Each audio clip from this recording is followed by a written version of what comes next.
Alors que les enseignants se mobilisent pour dénoncer des conditions de travail toujours plus dégradées, que l'inflation continue de peser lourdement sur le quotidien des Français et que la situation internationale se tend, notamment avec les risques d'escalade autour de ce qui se passe en Iran. Une question traverse tout: qui paie vraiment le prix de ces crises à répétition? Et surtout, jusqu'où peut aller cette accumulation de tensions sociales, économiques et géopolitiques? Et pour en parler, nous recevons ce soir Nathalie Arthaud, porte-parole de Lutte ouvrière. Bonjour. Bonsoir. Bonsoir, c'est vrai d'ailleurs. C'est parti pour l'entretien.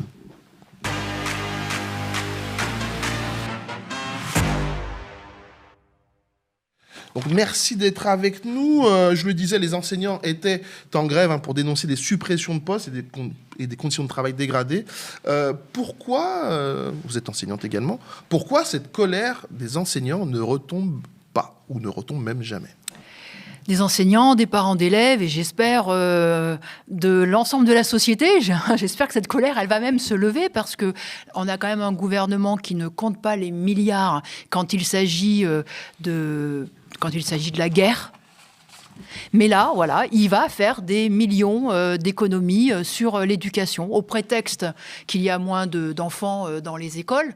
Mais ça serait précisément l'occasion de changer la façon d'enseigner. Parce que là, donc, il a programmé 4000 suppressions de postes qui vont entraîner la fermeture de 2000 classes. Donc, à nouveau, on va se retrouver dans des situations où on va travailler avec des grands groupes, des classes trop chargées. On ne va pas pouvoir justement s'occuper de chacun.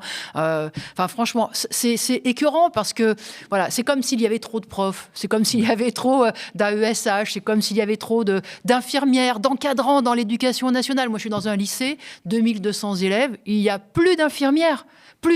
Alors, le gouvernement a fait de la santé mentale des jeunes une priorité, mais vous voyez, voilà, il n'y a plus d'infirmières. Et puis quand les profs tombent malades, ils ne sont pas remplacés, etc., etc. Donc là, on a la possibilité, justement, pour une fois, de mettre peut-être en place des conditions de travail pour les enfants, pour les enseignants meilleurs. Eh ben non, il faut faire des économies, comme il faut en faire sur la santé, comme il faut en faire sur tout ce qui est utile à la population, en fait. Donc oui, c'est écœurant. Justement, et on va écouter le gouvernement et notamment le ministre de l'Éducation nationale, Édouard Geoffray. Nous ne pouvons pas, mais vraiment, je me permets de conjurer tout le monde par rapport à ça. Nous ne pouvons pas ne pas regarder en face une réalité démographique inédite dans notre pays. Nous n'avons jamais connu ça. Quand on perd une génération tous les 4 ans, je suis désolé, mais compte tenu de notre configuration scolaire, nous ne pouvons pas ne pas le regarder. Non, madame. Non, madame, nous ne cassons pas l'école publique. Madame la députée, monsieur le député, pardonnez-moi, je réponds à la question, ça ne vous dérange pas. Lorsque nous avons depuis 2017 perdu 600 000 élèves dans le premier degré, nous y avons créé 16 500 postes. C'est ça la réalité. Moins 600 000 élèves, plus 16 500 postes. À présent, nous sommes en train de perdre de manière accélérée des élèves et effectivement, nous sommes amenés à suivre en partie cette démographie. Quand on entend Édouard Geoffray, on a le sentiment que le gouvernement ne comprend pas ce qui se passe dans le milieu scolaire. Parce que pour lui, il faut réduire des classes, alors que, au fond, les profs, vous venez de le dire, disent qu'au contraire, ce n'est pas la solution. Mais il sait très bien ce qui se passe. Il le sait pertinemment, sauf que ce n'est pas son problème d'apporter des connaissances, de la culture, de permettre aux jeunes, en particulier des classes populaires, de s'épanouir, de découvrir des choses, de s'émanciper. Ce n'est pas son problème. Donc, en effet, la catastrophe qu'on observe, mais depuis des décennies dans l'éducation nationale, qui consiste en effet à exclure précocement des dizaines, des centaines de milliers de jeunes, cette catastrophe qui consiste à sélectionner, qui consiste à vouloir tous les faire rentrer dans un moule, etc., ça va continuer. Voilà, ça va continuer. Donc tout ça nous révolte parce qu'on fait précisément ce qui ne marche pas. C'est-à-dire, on supprime, on regroupe les enfants avec des effectifs donc de plus en plus importants, on supprime des options, on supprime des possibilités de découverte, on supprime un tas de choses qui qui permettrait justement aux jeunes, aux enfants, de grandir, d'avoir envie aussi, envie d'apprendre, envie de découvrir. Et ça passe par un tas de dispositifs, pas seulement d'ailleurs un enseignant, mais tout ce qu'il y a autour. Donc voilà, il fait exactement ce qui ne marche pas, mais parce qu'encore une fois, ce n'est pas son problème. Voilà, leur problème à ce gouvernement, et comme au gouvernement qui le précédait, c'est de gouverner pour que les capitalistes, la bourgeoisie, les milliardaires prospèrent. Point barre. Voilà. Donc on est confronté à ça. Et aujourd'hui, comme ils prospèrent, y compris avec la guerre, on mise sur la guerre. Oui. Et l'école est toujours cette variable d'ajustement budgétaire, quoi. Mais toujours, oui. Toujours. Et c'est ça qui... Et c'est vrai que moi, c'est le contraste entre vraiment tous les moyens. Enfin, il a annoncé dernièrement un nouveau porte-avions, c'est 10 milliards. Leur programme de sous-marins nucléaires, alors là, c'est carrément 40 milliards. Ah là, ils sont ambitieux. Hein. Ah là, ils voient loin. Pour fabriquer plus de missiles, plus de munitions, plus de chars d'assaut, là, ça y va. Ils mettent pas mal de moyens. Et y compris, ils s'adressent aux jeunes d'ailleurs, hein, parce que, vous savez, même dans l'éducation, il y a de plus en plus maintenant de classes défense. C'est-à-dire qu'en fait, on oriente les jeunes, et d'abord les jeunes qui sont en difficulté, hein, ce ne sera pas les enfants des classes riches, aisées, cultivées, hein, mais c'est les enfants évidemment de prolétaires, hein, qu'on va orienter vers des classes défense, c'est-à-dire vers l'armée en fait. Hein. Vous allez dans le salon Parcoursup, là, le premier stand que vous trouvez, c'est l'armée. Voilà, vous savez qu'à Pôle emploi, il y a maintenant un nouveau service qui est destiné à recruter les jeunes pour aller travailler dans l'industrie de l'armement. Donc c'est un service à part, qui est d'ailleurs chapeauté par un ancien général. Hein, voilà. Voilà où on veut emmener les jeunes. Et on ne veut pas effectivement qu'ils aient du savoir, qu'ils découvrent des passions en eux, qu'ils s'émancipent. Non, c'est pas ça. Hein, donc, et effectivement, pour faire la guerre et mourir dans une tranchée ou sous une bombe, effectivement, ça mérite pas tellement d'années d'études finalement. Effectivement. Autre colère qui traverse le pays actuellement, notamment, c'est autour du pouvoir d'achat. Alors que les prix de la consommation ont augmenté de 1,7% en mars, la France devrait connaître un net regain d'inflation qui franchirait les 2% au printemps, donc selon l'INSEE. Je vous propose d'écouter Maud Brejon, la porte-parole du gouvernement, sur la hausse des prix. Vous le savez, on a d'abord aidé les urgences qui ont été face à nous, les agriculteurs, les pêcheurs pour qui il n'était plus rentable d'aller en mer, les transporteurs qui étaient confrontés à des réelles difficultés. Pour autant, toutes ces aides nécessaires n'épuisent pas la question des travailleurs qui roulent beaucoup, et vous l'avez dit à juste titre, on pense aux infirmières, on pense aux aides-soignantes et des aides dédiées, spécifiques, ciblées, bornées dans le temps, sont actuellement à l'étude en lien et à la demande du Premier ministre, parce que nous savons la difficulté auxquelles ils sont confrontés. Il y a évidemment des négociations en cours pour une revalorisation globale qui sont en discussion avec la CNAM, c'est aussi quelque chose d'important. Et nous travaillons pour ces publics prioritaires à des réponses qui sont aussi et qui doivent aussi être des réponses structurelles. Il y a des réponses d'urgence, et elles sont impératives, et il y a des réponses de long terme. Et les publics que vous avez cités, ces travailleurs qui roulent beaucoup, doivent être les premiers ciblés par ces réponses structurelles et par le plan d'électrification qu'on annoncera la semaine prochaine. On a l'impression, en tout cas j'ai l'impression qu'elle ne croit pas vraiment à ce qu'elle dit. L'inflation en tout cas semble devenue permanente et les salaires par contre eux ne suivent pas. C'est vraiment ce qui est dramatique pour de nombreux Français aujourd'hui. Là en l'occurrence le coup de massue c'est quand même l'augmentation du prix de l'essence. Hein. Vous vous rendez compte, 50 centimes de plus. Hein. Vous avez beaucoup de salariés, de travailleurs, parce que là elle parle de quelques professions, hein, comme si c'était finalement des cas bien ciblés. Mais en réalité, tous les travailleurs, quand ils veulent faire aujourd'hui leur plein, quand ils ont suffisamment d'argent pour faire leur plein, le plein a augmenté de 15, 20, 30 euros. Vous vous rendez compte ? C'est un coup de massue. Il y a, y compris aujourd'hui, des salariés qui n'ont plus les moyens d'aller au boulot. parce que ça coûte trop cher. Donc, c'est une situation qui est en effet très grave, et qui est grave bien particulièrement pour tous ceux qui avaient des petits salaires et qui en étaient de toute façon déjà à compter chaque euro dépensé. Donc, c'est une situation qui est très grave, et c'est une situation qui ne fait que commencer. Parce qu'on sait très bien que, d'abord, ça va durer. C'est pas demain, y compris si le détroit d'Ormuz était réouvert, c'est pas en une semaine ou en un mois que les choses elles vont se réguler. Et puis, c'est qu'on nous annonce aussi l'augmentation du gaz, des engrais, donc des produits agricoles, l'augmentation du plastique, l'augmentation du transport en général. Enfin bon, on connaît la chanson. Tout ça, ça va être une explosion de tous les prix. De tous les prix. Donc le problème, en effet, pour se protéger de ça, c'est pas des petites mesurettes ciblées, je ne sais pas où. La réalité, c'est qu'il va falloir que les travailleurs se battent,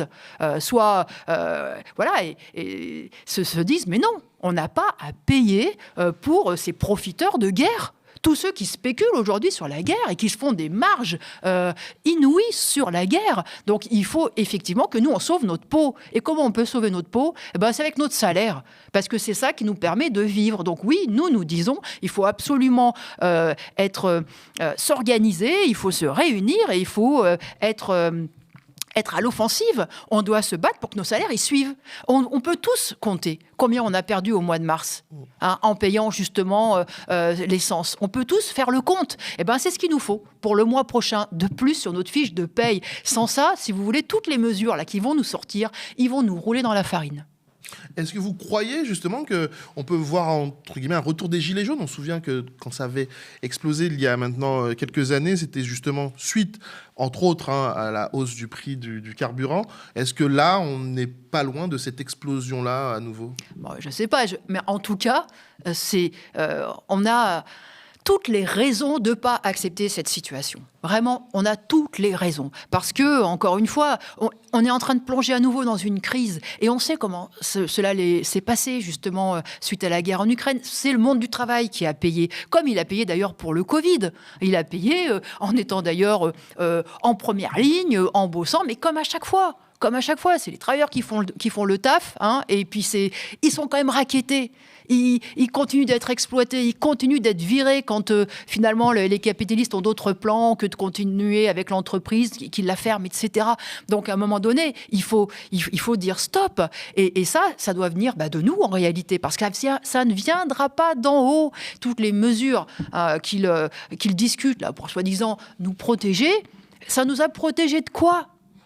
Les inégalités, la misère, l'appauvrissement du monde du travail est visible.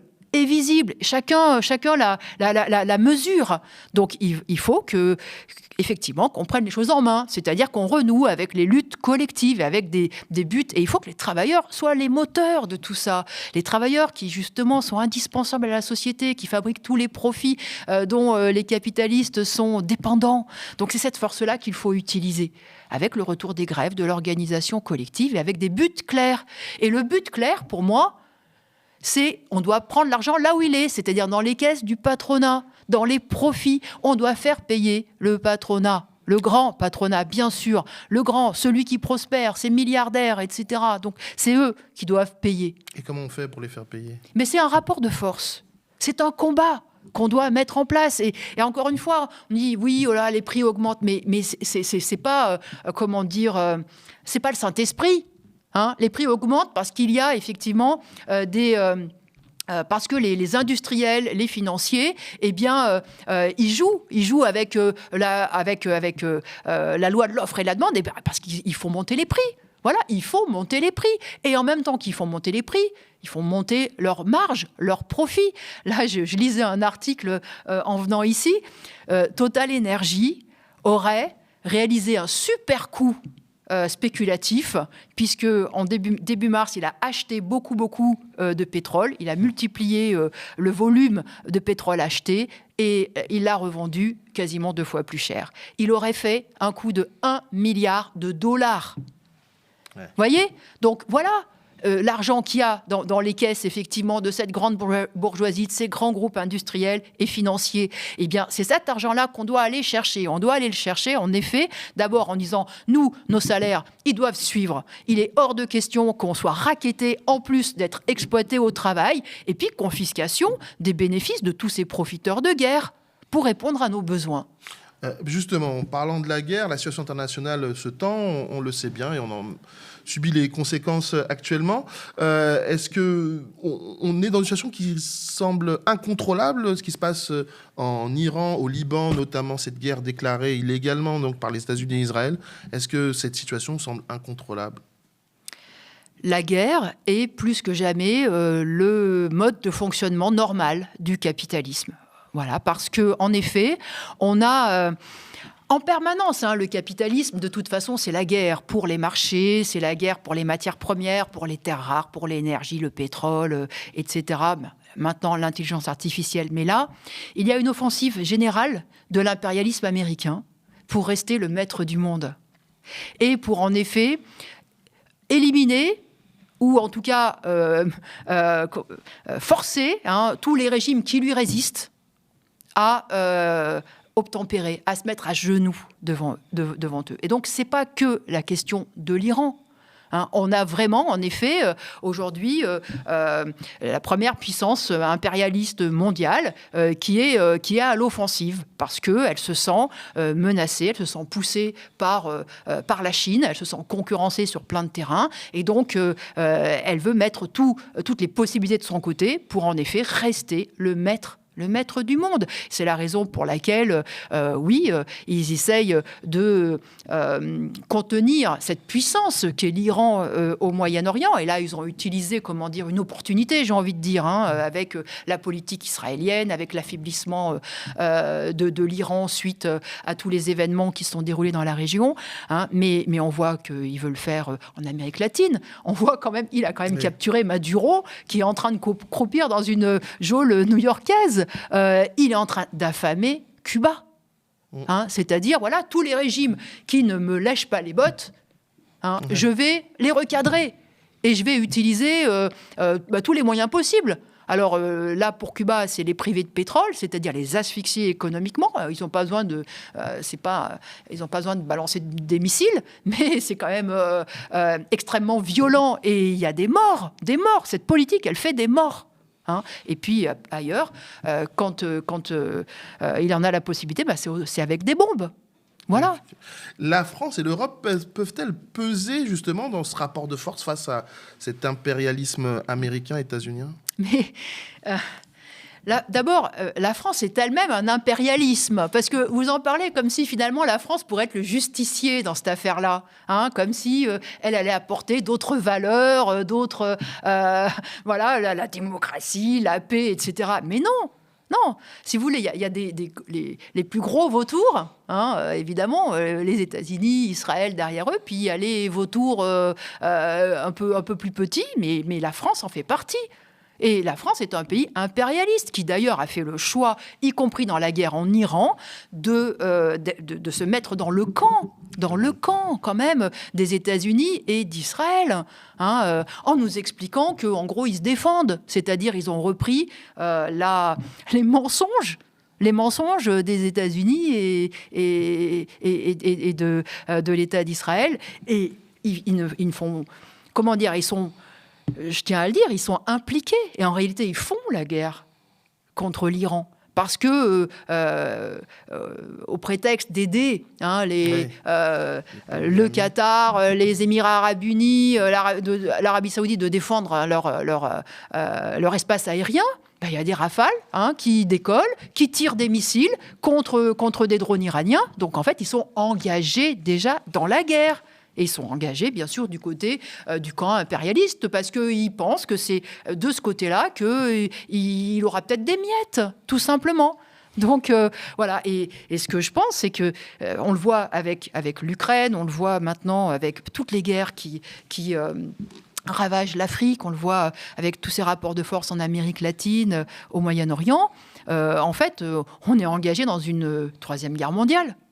Voilà, et évidemment, c'est une guerre Donc, enfin, aucun travailleur d'aucun pays n'a intérêt à cette guerre. Dans cette guerre-là, c'est des puissances, effectivement, voilà, c'est la puissance impérialiste qui mène la danse, ça c'est sûr, et c'est pour ses profits. Voilà, donc il n'y a pas à choisir un camp contre un autre. Hein. Là, et vous savez, j'aime répéter la phrase d'Anatole France, qu'il a dit au sortir de la Première Guerre mondiale, on croit mourir pour la patrie, on meurt pour les profits des industriels.